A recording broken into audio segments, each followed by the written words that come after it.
Why isn't God mentioned in the book of Esther? How did a book end up in the Bible without one time referencing God? And with all the bad things that happened throughout the story, how can we even know that he was even involved? That's what we're going to cover today in the Following Jesus podcast.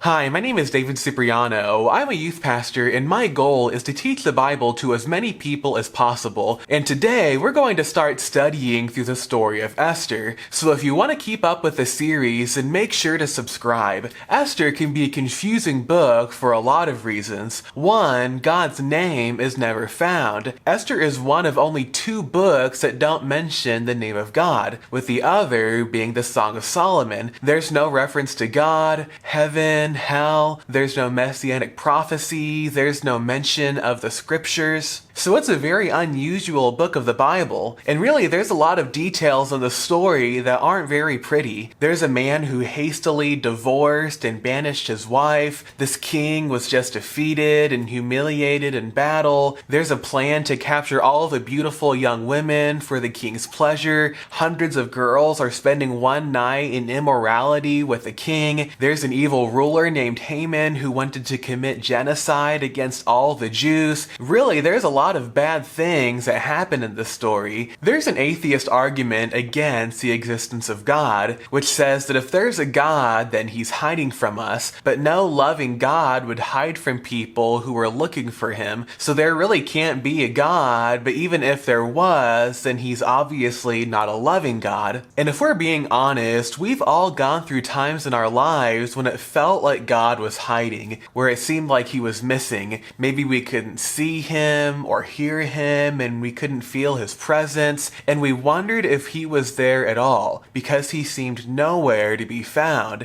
And maybe you've thought that if God really existed, and if he really loved you and cared about you, then he wouldn't allow the bad things in your life to happen. And sometimes the circumstances of our lives might seem so random and confusing, and maybe it's hard for us to believe that there could be any kind of bigger purpose behind it, and we wonder, how can God be real and good and all-powerful if this is going on in my life? And why doesn't God make himself more obvious? And that's a question that probably all of us have asked ourselves. And in all the Bible, I don't know of a book that better answers this question than the book of Esther. And throughout this book, we're going to be studying Esther story by story. So as I've mentioned before, the book of Esther is one of only 2 books that don't mention God, but even when God appears to be silent, he's not absent. When you can't find his name, you can trace his hand. In life, a lot of the most important work is done by people that you might not notice or think about. At a restaurant, you're probably not thinking about the dishwasher, but if your dishes were dirty, you would definitely think about them. If you were listening to music, you're probably not thinking about the sound engineers, but if they didn't do their job right, then you would know. You probably don't think about the person who picks up trash, but if they didn't do it, you'd notice. There's a lot of things that we don't notice being done, but if it wasn't done, then everybody would notice it. Just because a work goes unnoticed doesn't mean that it's insignificant. You might not see God specifically called out in the story of Esther by name,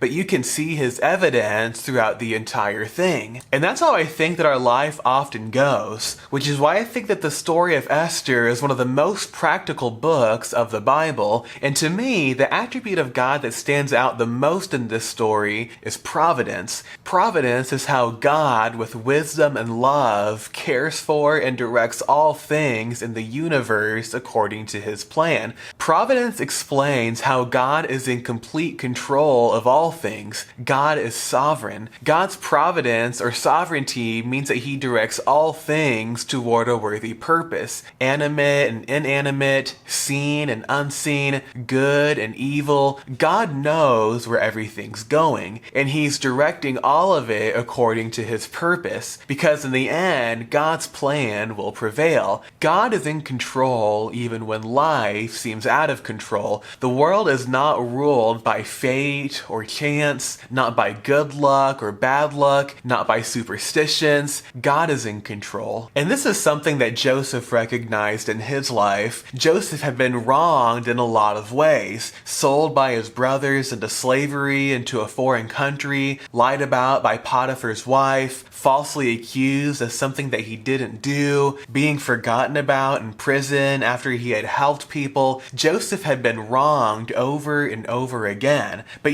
towards the end of his life, he looks at his brothers, the one who sold him into slavery and who hated him and treated him as if he was dead. And here's what he says to them: "But as for you, ye thought evil against me, but God meant it unto good, to bring to pass as it is this day, to save much people alive." And this thought is repeated in the book of Romans when Paul says, "And we know that all things work together for good to them that love God, to them who are the called according to his purpose." And we see God's sovereignty and providence all throughout the story of Esther, because in this story, God is working behind the scenes. He's directing his plan every step of the way. God is often doing something before we even know that he's doing something. And that's a good thought to keep in mind as you go throughout your day. God is working when you can't see him working. God is doing something even if you don't see it yet. And when we see the result of what God has done, then we realize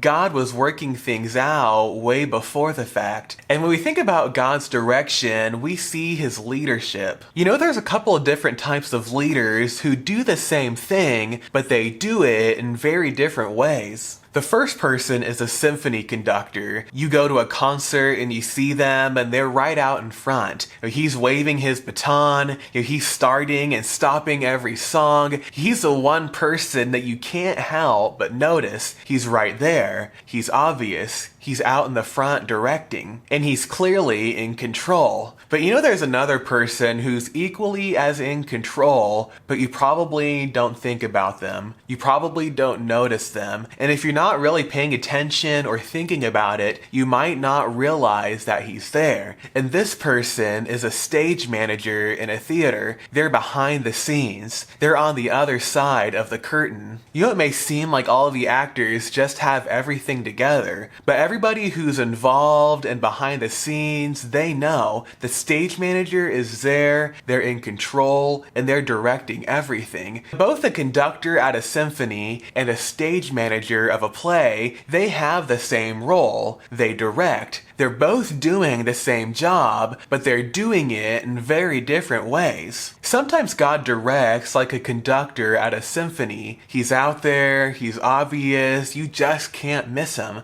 But there's other times when God directs like a stage manager at a theater. He's behind the scenes. You don't really see him. He goes unnoticed sometimes. And maybe you start to doubt that he's there. But either way, whenever God's in the front or if he's behind the scenes, he's equally in control. He's directing just the same. And that's what we see throughout Esther. Because even though God isn't named, and even though his presence might not be that obvious, he's still in control. He's providing, he's directing, he's working all things for good. God's name isn't found one single time in the book of Esther. And I think that for the people who were in the story, it probably seemed like he wasn't always there. Esther may have thought that God wasn't there when she lost her parents. She maybe thought that God wasn't there when she was taken captive by a wicked king with hundreds of other girls. Good chance she felt that God wasn't there when her people were all sentenced to death. And Mordecai likely felt the same way too. He probably thought that God wasn't there when he saved the king's life, but he went unnoticed and unrewarded. He may have thought that God wasn't there when he refused to bow to a man named Haman, and then he and the rest of his people were sentenced to execution. And just like us a lot of the time, I imagine that the people from the story of Esther likely felt that God wasn't there sometimes. But even when God is silent, it doesn't mean that he's absent. Even when you don't see God's name, you can see his evidence. And God is just as much in control when you can see him versus when you can't see him. Some have said said that the book of Esther shouldn't be in the Bible because God's name isn't found. But even though his name isn't there, it's ultimately still his story. It's a story of how God saved the Jewish people from destruction and death. I believe that Esther was written just right. And the Bible tells us in 2 Timothy 3:16 that all scripture is given by inspiration of God. I don't think that the Holy Spirit made any mistakes when he inspired the words of this book. And I think that one of the advantages to God's name not being mentioned is because when we read through the story, it makes us look for God. And when we go throughout our day-to-day lives, if you're not paying attention, you're going to miss God. Sometimes to realize God's presence, you have to seek him. You have to look for him. And the book of Esther teaches us how to find God and how to notice him even in the middle of chaos. Because even when his name is missing, his evidence is always there. So thanks for listening to the first ever episode of the Following Jesus podcast. In the next episode, we'll be looking at the first chapter, and we're going to see the errors of King Ahasuerus and the banishment of Queen Vashti. Thanks for watching and subscribe for more Bible studies like this.